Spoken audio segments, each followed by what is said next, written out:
Everything you buy, everything you eat, pretty much everything you use, it all probably spent some time on a truck. So what happens when those trucks, the lifeblood of our economy, just stop moving? Today, we're diving into the incredibly high-stakes world of trucking strikes and the complex plans that companies put in place to keep everything from grinding to a total halt. And that's a huge question, right? Because when the trucks stop, the entire supply chain is suddenly at risk. So how on earth do companies prepare for a potential shutdown of what is, for many, their most critical link? Well, first things first, we really need to wrap our heads around the sheer scale of the chaos that unfolds when a transportation network gets paralyzed. It happens way faster than you think. The impact is immediate, and it's like a domino effect. Fleet utilization, which is basically how much your trucks are actually working, it just plummets. Freight starts piling up at terminals, creating massive bottlenecks.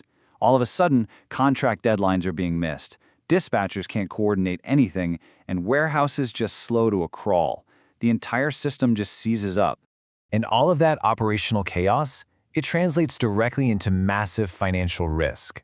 We're talking about trucks sitting idle but still costing a fortune, huge penalties for late deliveries, and even the potential loss of long-term multi-million-dollar contracts. It's a financial nightmare. So when you're steering down that kind of risk, you can't just cross your fingers and hope for the best, right? Proactive companies, the smart ones, they build a detailed contingency plan. Let's dig into what that actually means. See, strike contingency planning isn't just some dusty binder sitting on a shelf. It's an active, living, breathing, operational discipline. It's all about building a defensive strategy before a crisis ever hits, making sure freight can keep moving no matter what's happening with your internal workforce. Okay, so what's actually in this playbook? What are the specific, concrete moves a company makes to keep the wheels turning when things go south?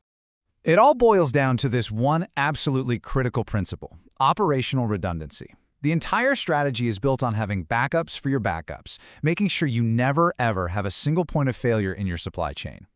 And here's how they build that redundancy, layer by layer. You start by onboarding temporary drivers you vetted ahead of time. Then, you activate any pre-existing contracts you have. After that, you lean on your owner-operator partners. And finally, you engage other trucking companies to handle any overflow. You see, each step is another layer of your safety net.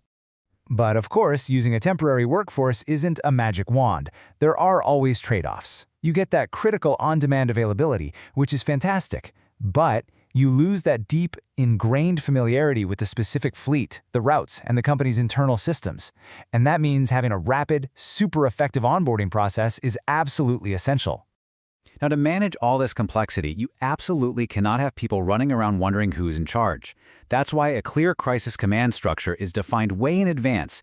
Everybody knows their role, from the person leading the overall response to the safety lead who makes sure everything stays compliant. No guesswork.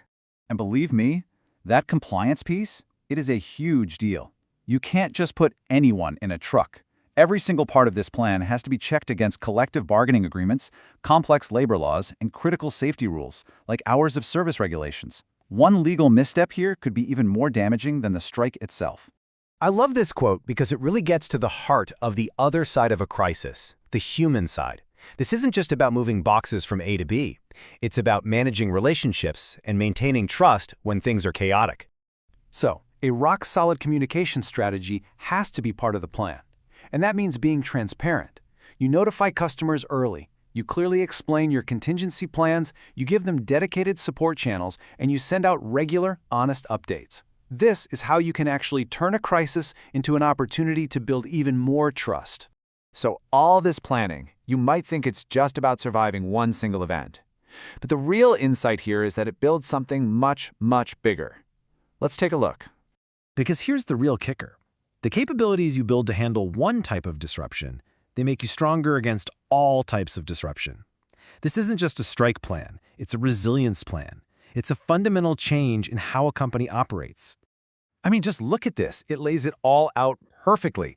The same redundancies, the same communication strategies, the same command structures that work for a labor dispute. They also prepare you for a hurricane, a major cyber attack, or even just a sudden, unexpected driver shortage. You're not just disaster-proofing, you're future-proofing your business.